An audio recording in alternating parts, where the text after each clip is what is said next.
Okay, this video will be in two parts. The first part will be about a misunderstanding of consequentialism, and the second part will be about methodology.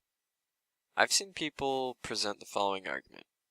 Consequentialists ignore intent and just judge people by the outcome of their actions. It's impossible to fully understand the consequences of your actions, so consequentialism is judging these people unfairly. This is a misunderstanding of what consequentialism is about. A consequentialist ought to not judge a person based on how well that person adheres to what the consequentialist theory states is most moral.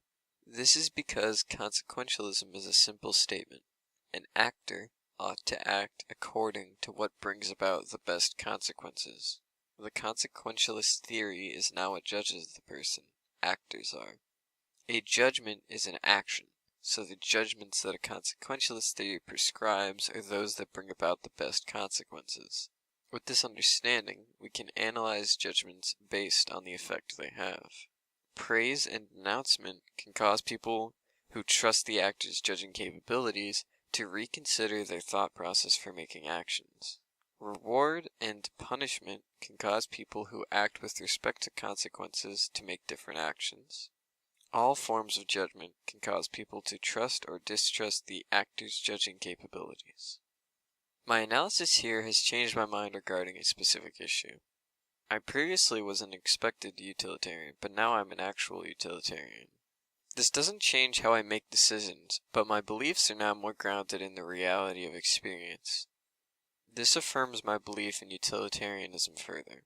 Specifically, even though it would have been better to have chosen the outcome with better actual consequences, by following consequentialism, we want people acting according to the expected utility of their actions, because it represents the methodology for producing the most utility.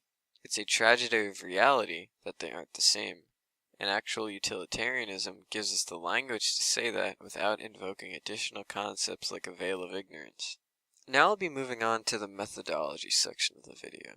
First, we'll talk about terminology. A situation is a specific set of circumstances in which a choice between actions is presented. For example, do I punch or do I not punch Richard Spencer at a specific place and at a specific moment in time?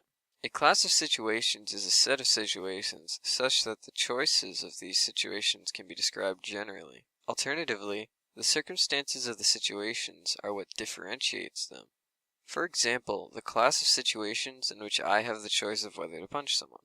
Interests are processes through which the circumstances of a situation interact with a choice to modify utility. For example, the direct effect of the pain of getting punched, or the effect of having to experience the legal punishment associated with punching someone. The parameters of a situation are the description of the circumstances of a situation within a particular model. For example, a value that describes the tolerance for pain of the person getting punched, or a value that describes the probability of being found guilty in a court of law. A model of an interest is a mathematical description of how the parameters influence utility through a particular interest. A model of a class of situations is a mathematical description of how the parameters influence utility with respect to a set of interests. A model of a class of situations can be modified to include supplemental interests through addition of a model of that interest. Given these terms, let's go over how to approach a decision. First, determine the important interests of the situation. Determine the most specific class of situations that you have previously determined that encompasses this situation. If the important interests of this situation aren't included in the set of interests of the model of this class of situations, then you add models of these interests to the overall model. If the interests aren't applicable to all the situations within the class, then determine the most general subclass where these interests apply and create a model of these situations. Determine the parameters of the situation. Use the model to determine how the parameters interact with each choice to influence utility. And now we'll talk about character judgments. The idea of a character judgment is to use the language of virtue ethics as a tool for consequentialist analysis. By describing how variation in the cultivation of virtues affects the consequences of a situation, it shows which virtues are important to cultivate. A character judgment is made with respect to situations. Follow the steps for analyzing the decision of the situation. Determine the character traits that influence which decision is made by the actor. Parameterize those character traits. Determine the most general subclass of situations which can be parameterized by those character traits. Determine the model of how those character traits influence the decision made by the actor. Connect the models to create a model which connects character traits to utility. Analyze the connected model for how to maximize utility with respect to character traits.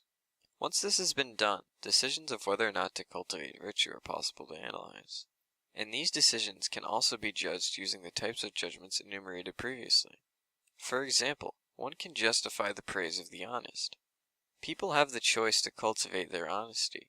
Honest people will tell the truth more. Telling the truth increases understanding, which improves our ability to make ourselves happy. And now let's take a meta perspective. We can continually alternate between decision and character judgments to reach a deeper understanding of any issue. This produces a hierarchy of levels of analysis, which has room for infinite improvement. The first level creates rules of conduct. The second level creates expectations of character. The third level creates rules for the cultivation of character. Hopefully this video helps you understand how to incorporate consequentialist reasoning into your moral decision and judgment making. Remember to call me an idiot in the comments.